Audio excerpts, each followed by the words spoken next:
ಚಿನ್ನಸ್ವಾಮಿ ಕಾಲ್ತುಳಿತಕ್ಕೆ ಭದ್ರತಾ ವೈಫಲ್ಯವೇ ಕಾರಣ. ಇಂಟೆಲಿಜೆನ್ಸ್ ವೈಫಲ್ಯದಿಂದ ಕಾಲ್ತುಳಿತ ದುರಂತ ಆಗಿದೆ ಅಂತ ಸರ್ಕಾರದ ವಿರುದ್ಧವೇ ರಾಮಲಿಂಗಾರೆಡ್ಡಿ ಅಸಮಾಧಾನವನ್ನ ವ್ಯಕ್ತಪಡಿಸಿದ್ದಾರೆ. ಸಿಎಂ ಡಿಸಿಎಂ ಸಚಿವರ ರಾಜೀನಾಮೆ ಕೊಡಬೇಕಾಗಿಲ್ಲ.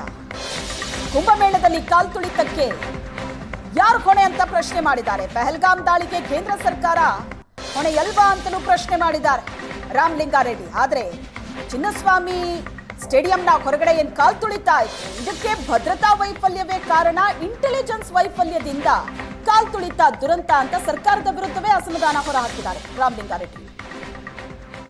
ಮತ್ತೆ ಸ್ಟೇಡಿಯಂ ಅವರು ಇವರೆಲ್ಲ ಕೂಡ ಪರ್ಮಿಷನ್ ತಗೊಂಡು ಮಾಡಬೇಕಾಗಿತ್ತು. ಮೊದಲನೇದಾಗಿ ಒಂದು ಪ್ರೋಗ್ರಾಮ್ ಸಾಕಾಗಿತ್ತು, ಅದು ವಿಧಾನಸಭೆ ಮಾಡಿದ್ರಲ್ಲ, ಮುಂದೆ ಮಾಡಿದ್ರಲ್ಲ, ಸಾಕಾಗಿತ್ತು.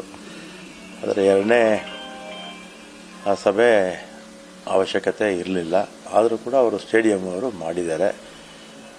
ಯಾವುದೇ ಒಂದು ಸ್ಟೇಡಿಯಂ ಕೆಪಾಸಿಟಿ ಇರೋದೇ 35,000, 2-3 ಲಕ್ಷ ಜನ ಜಮಾಯಿಸಿದ್ದಾರೆ. ಮತ್ತು ಅವರು ಯಾರು RCB ಟೀಮ್ ನಡೆಸ್ತಾರಲ್ಲ ಅವರು ಮತ್ತು ಸ್ಟೇಡಿಯಂನವರೇ ನೇರ ಹೊಣೆಗಾರರು. ಇದಕ್ಕೆ ಪೊಲೀಸು ಕೂಡ ಪರ್ಮಿಷನ್ ಕೊಟ್ಟಿರಲಿಲ್ಲ, ಕೊಡದೇನೆ ಅವರು ಕಾರ್ಯಕ್ರಮವನ್ನು ಮಾಡಿದ್ದಾರೆ.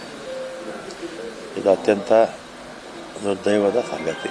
ಸರ್ಕಾರ, ಮುಖ್ಯಮಂತ್ರಿ, ಉಪಮುಖ್ಯಮಂತ್ರಿಗಳು, ಗೃಹ ಮಂತ್ರಿಗಳೇ ನೇರವಾಗಿ ಹೊಣೆ ಆದರೆ